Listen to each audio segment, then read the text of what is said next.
The fluorescent lights of the gas station bathroom flickered, casting an eerie glow on the cracked tiles and the overflowing trash can. I emerged, blinking against the sudden brightness, smoothing down my wrinkled t-shirt. My family's ancient minivan, affectionately nicknamed the Vomit Comet due to a particularly unfortunate incident involving my younger brother and a questionable roadside burrito, was nowhere in sight. Huh? I muttered, glancing around the mostly deserted parking lot. That's weird. Maybe they'd pulled up to the pumps, or maybe Dad had decided to circle the block for some inexplicable reason. I mean, the man had a PhD in astrophysics but couldn't navigate his way out of a paper bag without a GPS and a Sherpa guide. I wandered over to the convenience store, its windows plastered with faded advertisements for questionable energy drinks and suspiciously greasy snacks. No minivan, no family.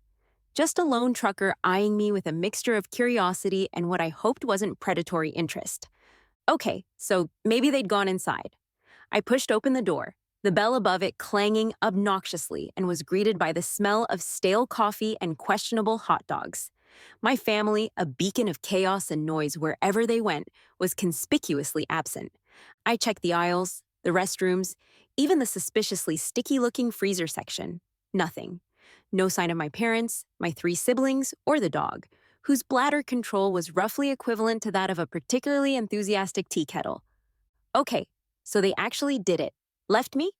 At a gas station, in the middle of nowhere, while I was peeing. The realization hit me with the force of a rogue shopping cart. I mean, I knew they didn't exactly notice me most of the time.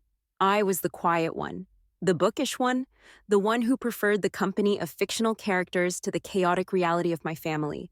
But this was a whole new level of, oops, we forgot a person. I glanced at the clock above the cash register. An hour had passed since I'd stepped into the bathroom. An hour. Surely they would have noticed by now, right? Unless... A chilling thought crept into my mind. What if they hadn't? What if they were already halfway across the state, blissfully unaware that they were missing a daughter? I pulled out my phone, my fingers trembling as I dialed my mom's number. It went straight to voicemail. I tried my dad, my siblings, even the dog. Don't judge. He had his own emergency contact list. Nothing. The fluorescent lights flickered again, and I swear I saw a tumbleweed roll past the window. This was it. I was officially the forgotten child, the gas station ghost, the one they left behind. And you know what? A strange sense of calm settled over me, because honestly, this might actually be an improvement. Okay, so options. Let's assess. Option 1, stay put. Wait for my family to realize they'd misplaced a child and come back for me. Pros, minimal effort. Cons, potentially spending the rest of my life in this gas station, subsisting on questionable hot dogs and the occasional stray Funyun. Also, the trucker was starting to give me serious Silence of the Lambs vibes. Option 2, call the authorities. Pros, potentially getting rescued. Cons, explaining to the police that my family accidentally abandoned me at a gas station. Also, the potential awkwardness of being reunited with my family after they'd publicly declared me the one we forgot. Option 3, hitchhike. Pros, potentially getting out of this godforsaken town and maybe even finding my way home. Cons, potentially getting murdered by a serial killer. Decisions. I glanced at the setting sun, painting the sky in hues of orange and purple that would have been beautiful if I wasn't contemplating my imminent demise. The trucker was now engaged in a heated debate with the cashier about the price of beef jerky, which seemed like a good time to make my exit. Hitchhiking it was. I walked out of the gas station, my backpack feeling heavier than usual, my stomach growling in protest against the lack of edible food options. The highway stretched before me, a ribbon of asphalt disappearing into the horizon, a symbol of both freedom and uncertainty. Hitchhiking, brilliant. Because what could possibly go wrong with getting into a car with a complete stranger? It's not like I had a better plan. Besides, statistically speaking, the odds of being murdered by a serial killer are relatively low, right? I held out my thumb, a pathetic attempt at looking confident and not at all like a potential victim. Cars whizzed past, their occupants either oblivious or uninterested in my plight. Just as I was starting to lose hope, a battered pickup truck pulled over. The driver, a man with kind eyes and a weathered face, leaned out the window. Need a ride, sweetheart? He asked, his voice gruff but friendly. Yes, please, I said, scrambling into the passenger seat. Anywhere but here. He chuckled, a deep rumble that seemed to shake the truck. Name's Daniel Holt, he said, extending a calloused hand. Where you headed? Evelyn Parker, I replied, shaking his hand. Home, I guess. My family kind of forgot me. He raised an eyebrow, a mixture of amusement and concern in his eyes. Forgot you? How do you forget a whole person? I shrugged, a wave of exhaustion washing over me. It's a long story. He smiled, a surprisingly gentle expression that eased some of the tension in my shoulders. Well, Evelyn Parker, he said, I've got time to listen. And as we drove off into the twilight, I felt a flicker of hope, a sense that maybe, just maybe, this road trip roulette wasn't going to end in disaster after all. He seemed normal-ish. Relatively speaking, the first hour was pleasant, surprisingly. Daniel, it turned out, was a good listener. He let me ramble about my family, their eccentricities, and their remarkable ability to overlook my existence. He chuckled at my sarcastic remarks, nodded sympathetically at my tales of teenage angst, and even offered me a bag of surprisingly decent beef jerky. Families, huh? He'd said with a sigh, his eyes reflecting the fading light. They can be a real pain in the... He'd caught himself, clearing his throat. A real handful. Sin. I'd smiled, appreciating the attempt at censoring himself, even if it was a little late. Maybe this hitchhiking thing wasn't so bad after all. Maybe I'd get lucky, find a motel, and call the authorities in the morning. And then the shift happened. It was subtle at first, a slight tightening of his grip on the steering wheel, a flicker of something unsettling in his eyes. He started talking about fate, about destiny, about how our meeting wasn't just a coincidence. You know, Evelyn, he said, his voice taking on a strange intensity. I've been waiting for someone like you, someone who understands me, someone who sees the real me. Okay, that's a little creepy, I thought, a shiver running down my spine. He reached over and locked the doors, the click echoing in the sudden silence. I glanced at the windows, noticing for the first time how tinted they were, how isolated we were on this deserted stretch of highway. We have a special connection, Evelyn, he continued, his voice dropping to a conspiratorial whisper. I can feel it. We're meant to be together. Okay, definitely creepy, I thought, my heart starting to pound. He glanced at me, a strange smile playing on his lips. Don't you feel it too, Evelyn? This, pull? This undeniable connection? I stammered, my mind scrambling for a response that wouldn't send him over the edge. I think I left the stove on back home. He chuckled, a low, unsettling sound that had nothing to do with amusement. Don't worry about that, Evelyn. We have all the time in the world, just you and me. Okay, so maybe he wasn't that normal. The whole locking the doors and talking about his special connection with me thing was a bit of a red flag, now that I think about it. I was trapped. Again. But this time, the cage wasn't a gilded mansion or a gas station bathroom. It was a moving vehicle, hurtling down a highway with a man who was clearly unhinged. Time for a new plan. The cabin was straight out of a horror movie. Nestled deep in the woods, miles from any semblance of civilization, it was a ramshackle structure of rotting wood and peeling paint, its windows dark and unwelcoming. As Daniel dragged me inside, I caught a glimpse of the interior dusty furniture, cobwebs hanging from the rafters, and a distinct lack of anything resembling modern plumbing. Welcome home, Evelyn, Daniel said, his voice echoing in the unsettling silence. We're going to be very happy here. Happy? I thought, my stomach churning. Asterisk, this place is less cozy cabin and more potential crime scene. Asterisk. My initial reaction was pure, unadulterated panic. I screamed, I fought, I kicked him in the shins, which in retrospect probably wasn't my smartest move, but it was pointless. He was bigger, stronger, and clearly unhinged, and we were miles from anywhere, surrounded by nothing but trees and the unsettling sounds of the forest. After a particularly futile attempt at escape that ended with me face down in a pile of damp leaves, I realized the error of my ways. Screaming was ineffective. Fighting was pointless. This guy was clearly unhinged, and I was trapped in the middle of nowhere with him. Time for plan B. Become the world's most attentive listener. I sat on the dusty couch, my hands clasped tightly in my lap, my eyes fixed on Daniel as he paced the room, rambling about his vision, our destiny, and how I was the missing piece in his life. "You're the one, Evelyn," he'd say, his eyes gleaming with a disturbing intensity.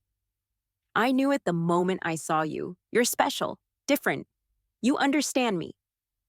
I nodded, offering encouraging murmurs and the occasional, "That's so true, Daniel."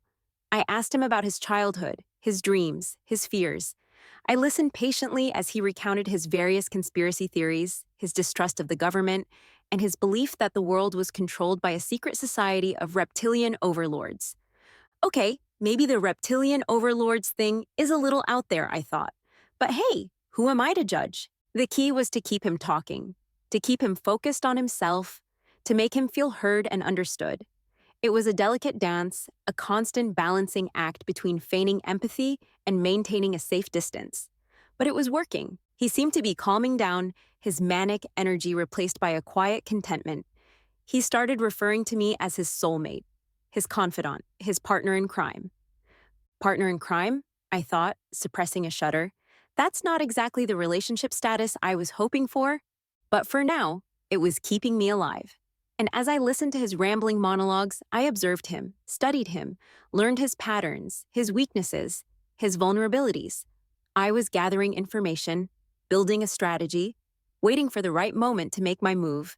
The cabin was my prison, but it was also my classroom. And I, Evelyn Parker, the girl who had been forgotten, was about to become the master of my own escape. Daniel's cabin in the woods fantasy was less rustic retreat and more serial killer chic. The decor was heavy on taxidermied animals. Apparently, squirrels were abundant in these parts. The only reading material was a stack of dog-eared survivalist manuals, and the faint scent of bleach was a constant reminder that cleanliness was not high on his list of priorities. But hey, if playing along meant staying alive, I was ready to become his biggest fan. My days were a bizarre mix of mundane chores and unsettling conversations. I'd chop wood, badly, fetch water from a well that looked like it was straight out of a medieval fairy tale, and attempt to cook edible meals on a stove that seemed to predate the invention of fire. All the while, I'd listen to Daniel's rambling monologues, offering encouraging nods and carefully crafted responses designed to stroke his ego and keep him from, murdering me. "You're the only one who truly understands me, Evelyn," he'd say, his eyes gleaming with a possessive intensity that made my skin crawl. "The others, they just didn't get it. But you're different." "Of course, Daniel," I'd reply, my voice soothing and reassuring. "You're a deep thinker, a visionary. They're just not on your level."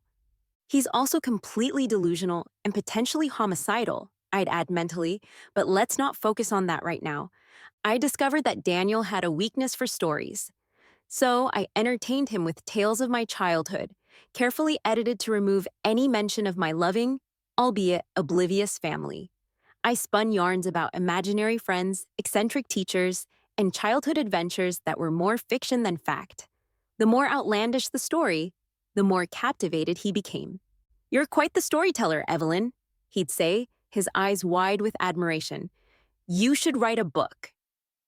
Funny you should mention that, I'd think, because I'm pretty sure this whole ordeal is going to be a bestseller someday. I also discovered that Daniel, despite his tough exterior and survivalist persona, was surprisingly insecure. He craved validation, approval, someone to tell him he was special, that he mattered. And I, ever the opportunist, was happy to oblige. "You're so strong, Daniel," I'd say, watching him effortlessly chop a log in half. "And resourceful. I don't know what I'd do without you.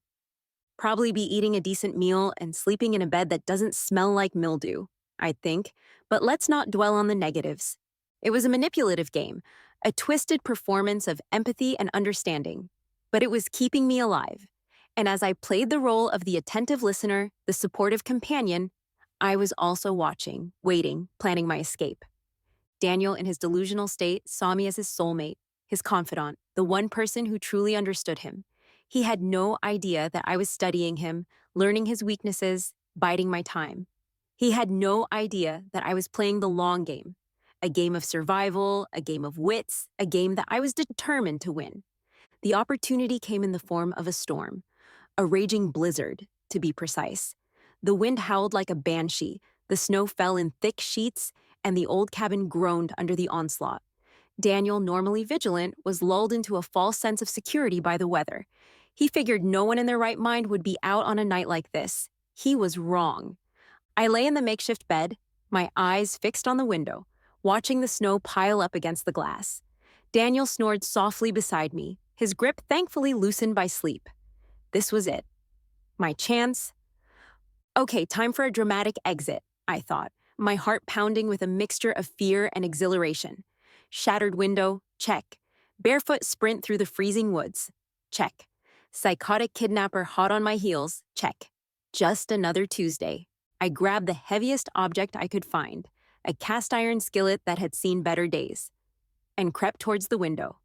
Taking a deep breath, I swung the skillet, the glass shattering with a satisfying crash. The cold air hit me like a slap, the wind whipping my hair around my face. I scrambled through the broken window, ignoring the shards of glass that sliced into my skin, and plunged into the swirling snow. "Evelyn!" Daniel's roar echoed through the storm, his voice filled with rage and disbelief. "Get back here!" I didn't look back. I ran, my bare feet sinking into the snow, my lungs burning with the cold air. The wind howled in my ears, the trees swayed menacingly, and the darkness seemed to close in around me. But I couldn't stop. I wouldn't stop, not until I was free. I heard him crashing through the undergrowth behind me, his heavy footsteps pounding the frozen ground. He was gaining on me. "Evelyn," he roared again, his voice closer now. "You can't escape me. We're meant to be." Meant to be frostbitten and buried in a snowdrift, maybe, I thought, my breath coming in ragged gasps. I stumbled, my ankle twisting beneath me. Pain shot through my leg, but I couldn't stop. I scrambled to my feet, my heart pounding like a drum, my lungs screaming for air.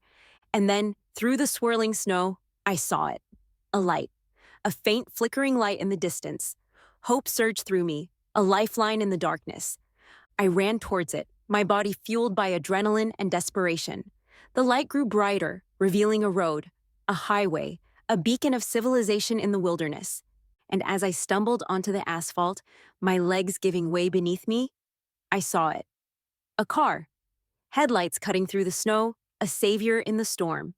I collapsed in the middle of the road, my body shaking with cold and exhaustion, my eyes fixed on the approaching car. It was a patrol car, its lights flashing, its siren wailing. Salvation had arrived. The patrol car screeched to a halt beside me, its headlights illuminating the swirling snow, and my pathetic, shivering form sprawled on the asphalt. A burly officer, his face etched with concern, jumped out, his hand hovering over the holster on his hip. "What in the—" he began, his eyes widening as he took in the scene. A barefoot teenage girl, covered in blood and snow, her clothes torn, her breath coming in ragged gasps. "Help!" I croaked, my voice barely a whisper. "Cabin, kidnapped!" Eloquent, I know, but honestly, after sprinting through a blizzard with a homicidal maniac on my tail, I wasn't exactly in the mood for Shakespearean monologues. The officer, bless his sensible soul, didn't need a detailed explanation.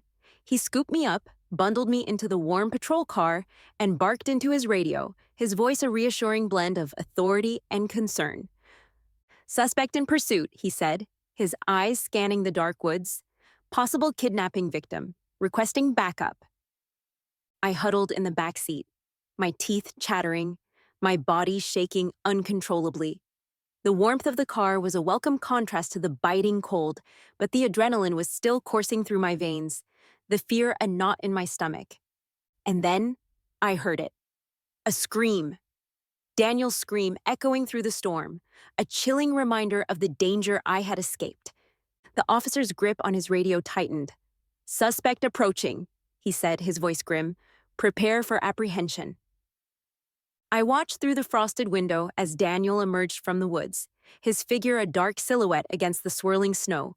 He stumbled towards the patrol car, his face contorted with rage, his eyes burning with a terrifying intensity. "Evelyn!" he screamed, his voice hoarse and desperate. "Don't leave me! Come back!" The officer stepped out of the car, his hand on his holster. "Halt!" he commanded, his voice booming through the night. "Put your hands where I can see them!" Daniel hesitated, his gaze darting between me and the officer. He looked lost, confused, a child caught in a lie. And then with a guttural cry, he lunged towards the car. The officer reacted instantly, drawing his weapon, the sound echoing through the silent night. "Get down!" he yelled, pushing me further into the back seat. I huddled on the floor, my hands covering my ears, my eyes squeezed shut. I heard a scuffle, a thud, and then silence. When I finally dared to look, Daniel was lying on the ground, his hands cuffed behind his back, his face pressed into the snow. The officer stood over him, his gun still drawn, his expression grim. It was over. I was safe! I collapsed against the seat, tears streaming down my face, my body shaking with relief. I had escaped. I had survived. The hospital was a whirlwind of activity. Doctors, nurses, and orderlies bustled around, their voices a soothing hum against the sterile backdrop. My cuts were cleaned and bandaged, my frostbite treated, my story documented in a series of official reports. And then the media descended. It started with a local news crew, alerted by the police about the dramatic rescue of a missing teen. They shoved microphones in my face, their questions a barrage of, "How did you escape?" And "What were you feeling?" I mumbled something about being resourceful and lucky, downplaying the whole manipulating a psychopath to stay alive part. Then came the national news networks, their cameras capturing my every move, their reporters vying for the most sensational angle. My story, the tale of the girl forgotten at a gas station, captured the nation's attention. It was a perfect storm of human interest, crime drama, and the ultimate parenting fail. Suddenly, I was famous. The gas station ghost. The girl who was forgotten. The girl who survived. My 15 minutes of fame, and all I had to do was get kidnapped and run for my life. Irony, thy name is Evelyn Parker.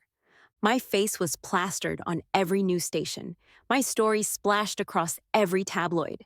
There were interviews, talk show appearances, and even a bizarre offer to star in a reality TV show about surviving in the wilderness, which I politely declined because honestly, I'd had enough of the wilderness to last a lifetime. The public outcry was a mix of shock, disbelief, and a healthy dose of schadenfreude. People couldn't believe that a family could be so oblivious, so self-absorbed, that they could forget their own child.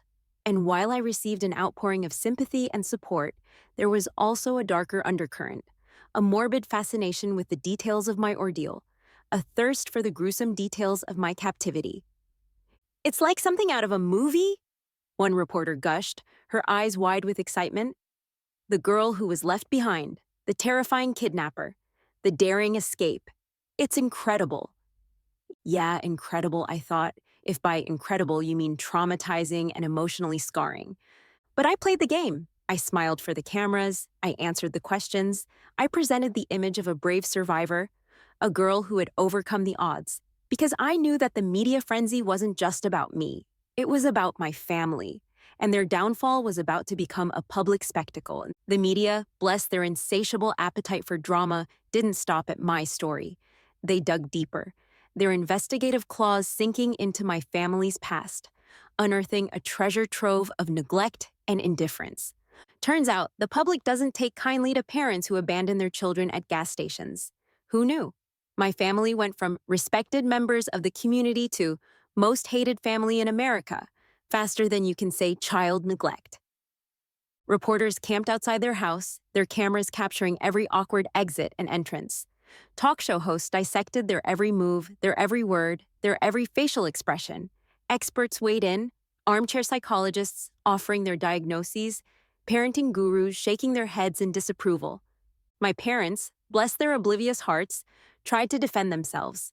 They gave interviews, their faces plastered with forced smiles, their voices trembling with barely concealed panic. They claimed it was an honest mistake, a momentary lapse in judgment. They blamed the stress of the road trip, the excitement of the vacation, the dog's incessant barking. Yeah, the dog's barking. Apparently, Fido's vocal cords were more important than their own daughter. The public wasn't buying it. The internet exploded with memes, hashtags, and angry comments. My family's name became synonymous with neglect, their faces plastered on worst parents ever lists. They received hate mail, death threats, and even a package containing a used diaper, which honestly was kind of impressive in its creativity and grossness. Their carefully curated image, the facade of the perfect family, shattered into a million pieces. My father, a respected businessman, was forced to resign from his company. My mother, a socialite known for her charity work, was ostracized by her friends and colleagues. My siblings, once popular and well-liked, became pariahs, their names whispered with disdain. The consequences of their actions, their years of neglect and indifference, were finally catching up with them. And I, the daughter they had forgotten, the girl they had left behind, was the catalyst for their downfall. It wasn't revenge, not exactly. It was more like karma, a cosmic payback for years of being overlooked, underestimated, and ultimately abandoned. And as I watched their world crumble, I couldn't help but feel a flicker of satisfaction. Not because I wanted them to suffer, but because they were finally facing the consequences of their actions. They were finally seeing the world through my eyes, the eyes of the girl they had forgotten. And maybe, just maybe, they were learning a valuable lesson. A lesson about the importance of paying attention, of cherishing the people in your life, of never taking anything for granted. Or maybe they were just learning how to avoid gas stations. Either way, it was a win in my book. The phone was a weapon, a relentless, buzzing weapon wielded by my family in their desperate attempt to reclaim the narrative, to rewrite the story, to somehow undo the damage they had inflicted. It rang nonstop. My parents, my siblings, long-lost relatives I didn't even know existed. Everyone wanted a piece of the gas station ghost story. My mother's voicemails were a symphony of guilt and desperation. "Evelyn, darling, please pick up. We're so sorry. We made a terrible mistake. We love you so much. Please come home." Home? I'd think, deleting the message without a second thought. The place where you forgot me? The place where I was invisible? No thanks. My father's calls were shorter, more stilted, his voice laced with a shame he couldn't quite conceal. "Elena, Evelyn, we, we need to talk, please." Talk? I'd scoff, silencing the ringer. About what? How to properly pack a minivan? Or maybe a refresher course on basic human decency? My siblings' attempts were more creative. There were tearful apologies, rambling excuses, and even a bizarre attempt at bribery involving a lifetime supply of my favorite candy, which honestly was tempting, but I wasn't about to sell my story for a few bags of gummy bears. I declined all calls. I ignored all texts. I deleted all voicemails. Because honestly, I had better things to do, like, rebuilding my life. The media circus eventually moved on, their attention span as fleeting as the trends they chased. The public outrage subsided, replaced by the next scandal, the next tragedy, the next viral sensation. But the damage was done. My family's reputation was in tatters, their lives irrevocably changed. And me? I was thriving. I had escaped the clutches of a kidnapper, survived a blizzard, and become a national sensation. I had a book deal, a therapist, and a newfound appreciation for the simple things in life, like having a family that actually remembered I existed. The phone still rang occasionally, a faint echo of the past, but I no longer felt the need to answer. I had moved on. I had found my voice, my strength, my independence. And as the silence filled the space where their voices once clamored, I realized that the greatest revenge wasn't forgiveness. It wasn't reconciliation. It wasn't even a public apology. It was indifference.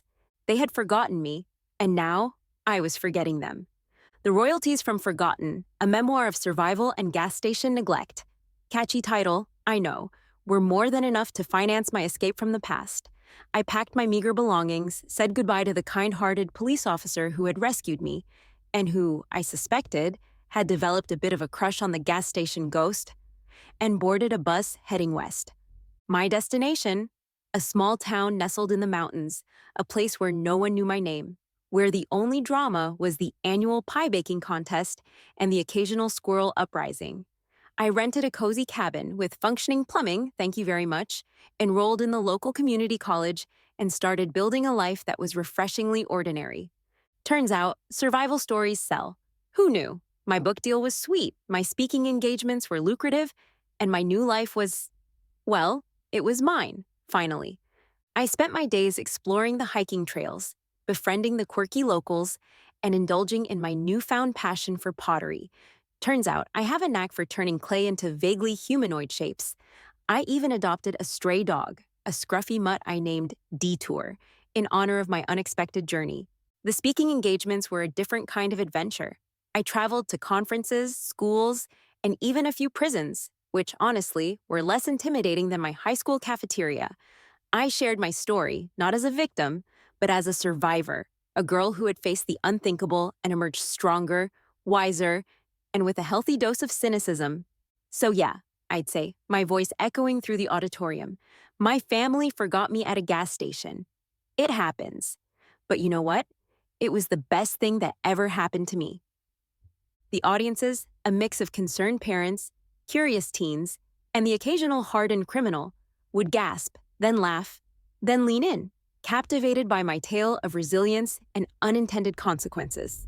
I wasn't trying to be inspirational, not exactly. I was just telling my story, sharing my experience, offering a glimpse into the mind of a girl who had been overlooked, underestimated, and ultimately liberated. And as I looked out at the faces in the crowd, I saw a flicker of recognition, a spark of understanding, because everyone, in their own way, had experienced the sting of being forgotten, the pain of being left behind. My story wasn't just about survival, it was about resilience, about finding your voice, about creating your own path, even when the road ahead is uncertain. It was about taking the lemons life throws at you and making a damn good lemonade stand. And as I stood on the stage, the spotlight shining down, the applause echoing through the room, I knew that I had finally found my place, my purpose, my own unique brand of happily ever after. The flickering light of the television illuminated the living room, casting long shadows on the faces of my family. They were huddled together on the couch, their expressions a mixture of regret, longing, and a profound sense of loss. On the screen, I stood on a stage, bathed in the warm glow of the spotlight, my voice confident and clear as I shared my story with a captivated audience. They saw me on TV, of course. They saw the woman I had become, the woman they could never reach, and they finally understood. When they drove off that day, they lost me, completely and irrevocably. My mother, her face etched with lines of worry and regret, dabbed at her eyes with a tissue, her shoulders shaking with silent sobs. My father, his gaze fixed on the screen, looked like a man who had aged 10 years in as many months. His hair was streaked with gray, his shoulders slumped, his eyes filled with a deep sadness that spoke of a loss he could never recover from. My siblings, their faces pale and drawn, sat in stunned silence, their usual boisterous energy replaced by a quiet resignation. They had lost their sister, their confidant, the one person who had always been there for them, even when they didn't deserve it. They watched as I spoke about my ordeal, about the fear, the loneliness, the resilience that had allowed me to survive. They heard me talk about the book, the speaking engagements, the new life I had built for myself, a life that didn't include them. And as the camera zoomed in on my face, capturing the flicker of a smile, the glint of determination in my eyes, they knew. They knew that they had made a mistake, a terrible, irreversible mistake. They had chosen to ignore me, to neglect me, to leave me behind. And now, they were paying the price. The television screen flickered, the image of me fading as the program ended. The silence in the room was deafening, broken only by the occasional sniffle and the ticking of the clock. They were alone, forgotten by the daughter they had forgotten. And as they sat there, in the dimly lit living room, the ghosts of their past mistakes haunting them, they finally understood the true meaning of loss. They had lost me not at a gas station, but long before that, in the countless moments of neglect, in the years of indifference, in the day they chose to drive away and leave me behind. And as the screen faded to black, they were left with nothing but the echoes of their regret, the haunting realization that the girl they had lost was gone forever,